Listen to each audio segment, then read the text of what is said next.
Hello there, welcome to this video about how to revise for your GCSE History. This video will talk you through some strategies for helping your revision and helping you remember your learning in history.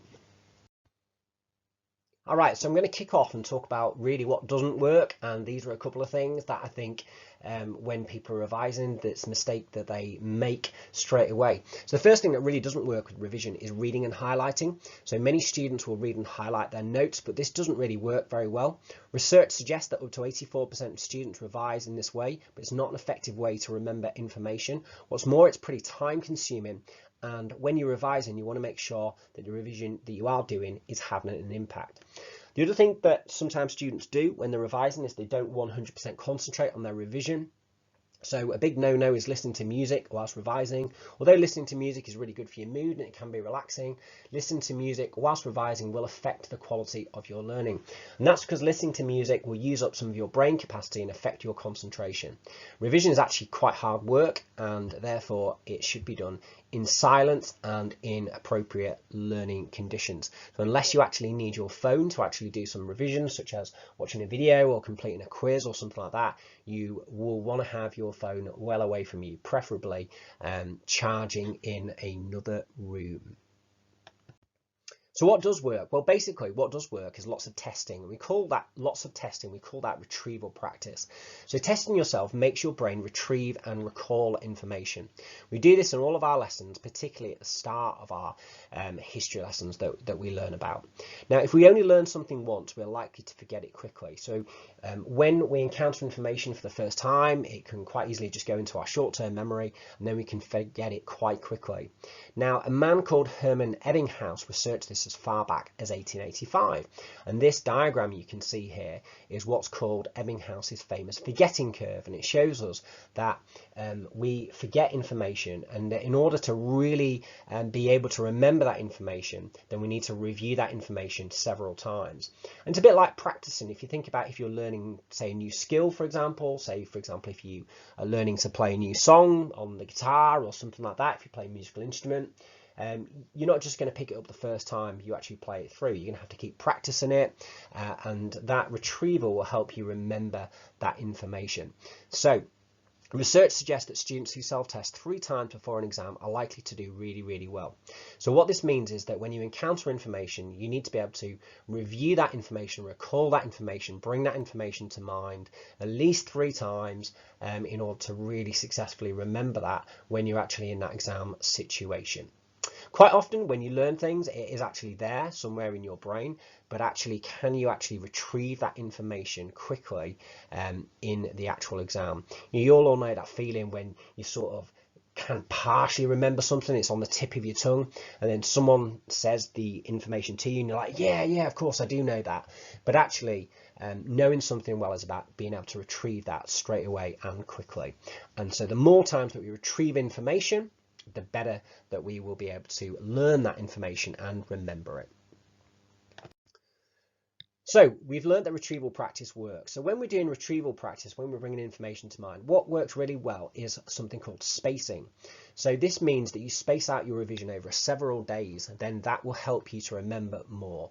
So that means you should revise topics in small chunks and then revisit them again. So the maxim here with revision is to do revision little and often.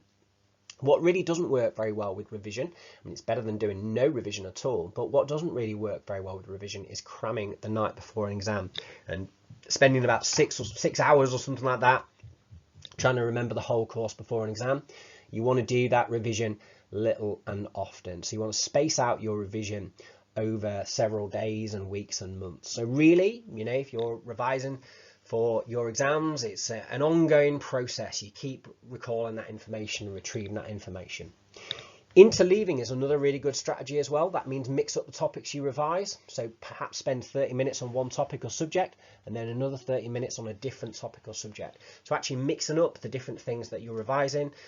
You could do that with your different history topics, or you could interleave history with, say, another subject like Spanish or geography or your science, for example. That's really going to help your revision as well. So examples of retrieval strategies that really work. One strategy is called a brain dump. So you choose a topic and you write down as much as you can remember without using your notes. Then what you then do, once you've exhausted what you can remember, check what you have remembered against your actual revision notes or your revision guide, for example. And then you're almost like checking off, oh, actually, I couldn't remember that, or couldn't remember that bit. Then that's a clue to you about what actually it is that you really need to really focus in on. Sometimes when students are revising, they tend to revise things that they already know quite well because it feels quite comfortable, it feels quite easy. And actually, for revision to be effective, it needs to actually be quite hard work.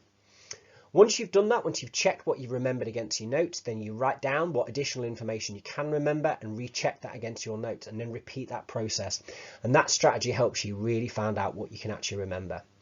Quizzes are great for revision. So you could write a set of questions and answers and then get somebody to test you on them. You could complete quizzes on platforms like Seneca. We also do our own revision quizzes through forms. It's important somebody tests you on the answers though. So if you just read through your questions and answers, that won't help. So you could perhaps make a quiz up, and then you could get somebody to test you on it, or give somebody a copy of your revision guide and get them to ask you questions about it as well. You could do that with a study buddy, for example. So quizzing and doing regular quiz questions and bringing that information to mind, that's really going to help you remember your work as well. Flashcards are great. So flashcards, you can write flashcards for different topics, mix the flashcards up for the most effective revision. Keep them simple. So on one side of the flashcard, you're going to have a key question, on the other an answer. You could have, for example, the name of a key individual, for example, who was Joseph Bazalgette, and then the answer on the other side, 3 or 4 different key facts about Joseph Bazalgette, for example. And they're a really good way, flashcards, to revise keywords and events and individuals, for example. And what you do is you go through the flashcards and you have a look at the key question, and then you try and remember that information, try and recall that information as you look at the flashcard, and then obviously you can turn the flashcard over to look at the answers. So it's kind of like quizzing really, but the actual process of making the flashcards will also help you remember the information really well as well. Mind mapping is great. So you take a key inquiry question on one of your topics, mind map the ideas out on a big piece of paper, and the process of mind mapping out the ideas and organizing that in a different way will help you to remember the information. So certainly something that I found really useful when I was revising for my exams a long time ago, back in the 1990s. Do past questions, so get a copy of a past paper or past question, complete a rough plan of the paper. You don't need to actually answer each question in full. Do that from memory first, and then any questions you can't do, complete those using your revision notes and any other revision resources you've got as well. So using past questions is a great way of doing revision. So ask for copies of practice questions, past questions. You can get them from the exam board websites as well, and just have a look at those. That's a great way to revise. So revision, one of the things to think about is revision is most effective when you have to think really hard about something. So revision should feel like hard work. So these strategies will challenge you to think hard. So one think hard strategy that you can do is to reduce information down. So take a particular topic, read through your notes on it, then try and reduce the information you have read into only a few bullet points. This will require you to really think about the information, think about what's important, what's really significant information if you to remember, and that will be a really good strategy to help you revise. The other thing to do is to transform the information. Transform means to change. So read a section of your revision guide or revision notes, then transform it into a type of diagram, such as a Venn diagram or a fishbone diagram or a simple mind map. And the process of having to transform the information will help you to remember it. Another effective thing to do is to write your own exam questions. So read your revision notes and then try and create your own exam questions linked to the style of exam questions that we do. And that's going to help you to connect your ideas to the demand of the exam question. The other key thing to do is to look at key vocabulary and concepts. Make a list of the key vocabulary that you'll need to know. Again, you can use flashcards or mind maps to help you remember those keywords. Having a clear study plan is really important so that you make the most of your time. So these steps below can really help you to have an effective study plan. So you want to make a list. What topics do you need to know for the exam? When are the exams? Plan out what you need to revise. Maybe make some kind of revision timetable for the second thing. And make sure when you make a revision timetable that it's realistic. Remember the advice that I've given on interleaving and spacing your revision out. Revision is best done little and often. So you want to plan ahead and be revising way before the actual exam itself. Make your study sessions effective. Use retrieval strategies. Put away any distractions. Work in a quiet and silent space little and often.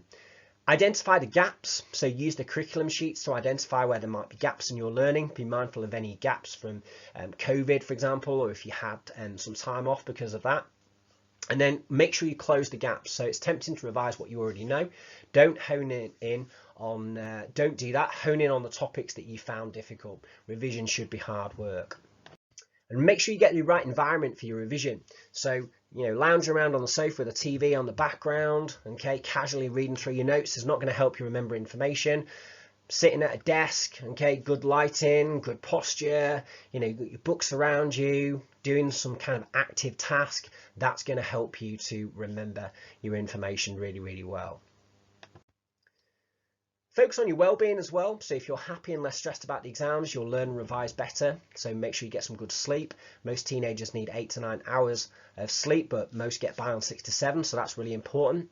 Be mindful of your screen time. A 2014 study found that just having a mobile phone nearby can reduce concentration and learning by 20%. So if you are doing revision, put your phone in another room, maybe get your parents to look after it, and look after yourself. So revise really hard, but when you're not revising, do things that you're going to enjoy. So find times to do things that help you relax. Take a break, eat a proper breakfast, take some exercise each day, spend time with family and friends, eat well. So these things are important as well to help you revise. So here's an example. If you were, for example, going to do 30 minutes on people's health, industrial Britain, what you would do, first of all, step 1, be clear on what you need to know. So have a look at what the topics are. Maybe do a brain dump. So you're going to take a blank piece of paper, write down everything you can remember about these different topics. Spend about 5 to 10 minutes on this. Maybe use a mind map to organise your ideas. Step 3, check what you can't remember using your revision notes or revision video that's been made for you. Then add that recorded information to your mind map, perhaps in a different colour, for example, so it stands out what you couldn't remember. You might then make some flashcards. So there's a little example below about cholera, for example, and then you can use them next time you revise. Step 6, return to the same topic within 2 to 3 days. Use quizzing to complete some practice questions to test your knowledge again. And that's what effective revision will look like. So 5 top tips to remember: revise away from distractions, be clear on what you need to revise, use retrieval strategies, interleave your revision, and space out your revision. I hope you've enjoyed that, and thanks very much for listening. And if you do have any questions about revision, then please do ask your teachers. Thank you very much. Bye bye.